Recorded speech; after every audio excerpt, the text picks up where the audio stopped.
നമസ്കാരം.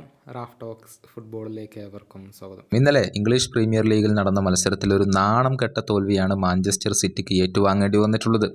എതിരില്ലാത്ത 4 ഗോളുകൾക്കാണ് ടോട്ടൻഹാം അവരെ പരാജയപ്പെടുത്തിയിട്ടുള്ളത്. മത്സരത്തിൻ്റെ ആദ്യ പകുതിയിൽ 2 ഗോളുകളും രണ്ടാം പകുതിയിൽ 2 ഗോളുകളും നേടിക്കൊണ്ടാണ് ടോട്ടൻഹാം ഇപ്പോൾ മാഞ്ചസ്റ്റർ സിറ്റിയെ കെട്ടുകെട്ടിച്ചിട്ടുള്ളത്.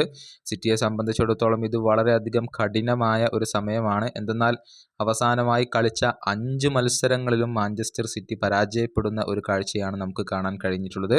പരിശീലകൻ പെപ് ഗാർഡിയോളയുടെ കരിയറിൽ ഇതാദ്യമായി കൊണ്ടാണ് ഇങ്ങനെ സംഭവിക്കുന്നത്. മത്സരത്തിൻ്റെ 13-ാം മിനിറ്റിലും 20-ാം മിനിറ്റിലും ജെയിംസ് മാഡിസൺ വല കുലുക്കുകയായിരുന്നു. കുലുസവസ്കി, ഹ്യൂങ്മിൻസൺ എന്നിവരുടെ അസിസ്റ്റുകളിൽ നിന്നാണ് താരത്തിൻ്റെ ഗോളുകൾ പിറന്നത്. ഇതോടുകൂടി തന്നെ മാഞ്ചസ്റ്റർ സിറ്റി പിറകിലോട്ട് പോയിരുന്നു. പിന്നീട് മത്സരത്തിൻ്റെ 52-ാമത്തെ മിനിറ്റിൽ പെഡ്രോ പോറോയുടെ ഒരു ഗോൾ നമ്മൾ കണ്ടു. ഡൊമിനിക് സൊളങ്കയായിരുന്നു അതിന് അസിസ്റ്റ് നൽകിയത്.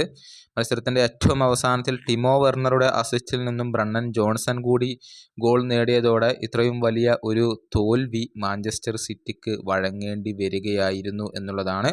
അവസാനമായി കളിച്ച 5 മത്സരങ്ങളിലും അവർ പരാജയപ്പെട്ടു എന്ന് പറയുമ്പോൾ ടോട്ടൻഹാം നേരത്തെ അവരെ പരാജയപ്പെടുത്തിയിട്ടുണ്ട്. അതുപോലെ തന്നെ ബേൺമൗത്ത് പരാജയപ്പെടുത്തിയിട്ടുണ്ട്. സ്പോർട്ടിംഗ് CP ബ്രൈറ്റൺ അതിന് പിന്നാലെ ഒരിക്കൽ കൂടി ടോട്ടൻഹാമിനോട് പരാജയപ്പെട്ടു. അങ്ങനെയാണ് തുടർച്ചയായി 5 മത്സരങ്ങളിൽ ഇപ്പോൾ മാഞ്ചസ്റ്റർ സിറ്റിക്ക് പരാജയപ്പെടേണ്ടി വന്നിട്ടുള്ളത്.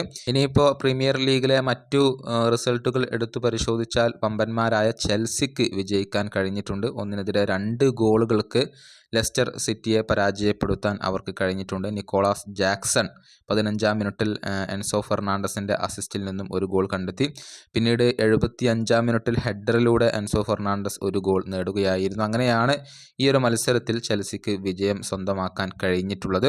അതുപോലെ തന്നെ ആഴ്സണൽ കൂടി വിജയിച്ചിട്ടുണ്ട്. നോട്ടിംഗ്ഹാം ഫോറസ്റ്റിന് എതിരില്ലാത്ത 3 ഗോളുകൾക്കാണ് ആഴ്സണൽ പരാജയപ്പെടുത്തിയിട്ടുള്ളത്. Bukayo Saka, Thomas Partey, Nwaneri എന്നിവരാണ് ഗോളുകൾ നേടിയിട്ടുള്ളത്. ഏതായാലും നിലവിൽ പോയിന്റ് പട്ടികയിൽ ലിവർപൂൾ തന്നെയാണ് 1-ാം സ്ഥാനത്ത്. 11 മത്സരങ്ങളിൽ നിന്ന് 28 പോയിൻ്റാണ് അവർക്കുള്ളത്. മാഞ്ചസ്റ്റർ സിറ്റിയുടെ കാര്യത്തിലേക്ക് വന്നാൽ 12 മത്സരങ്ങളിൽ നിന്ന് 23 പോയിൻ്റാണ് അവർക്കുള്ളത്. 2-ാം സ്ഥാനത്താണ് മാഞ്ചസ്റ്റർ സിറ്റി. ചെൽസി 3-ാം സ്ഥാനത്തും ആഴ്സണൽ 4-ാം സ്ഥാനത്തും വരുന്നു. 12 മത്സരങ്ങളിൽ നിന്ന് 22 പോയിൻ്റാണ് ചെൽസിക്കുള്ളത്. 12 മത്സരങ്ങളിൽ നിന്ന് 22 പോയിൻ്റ് തന്നെയുള്ള ആഴ്സണൽ 4-ാം സ്ഥാനത്താണ് വരുന്നത്.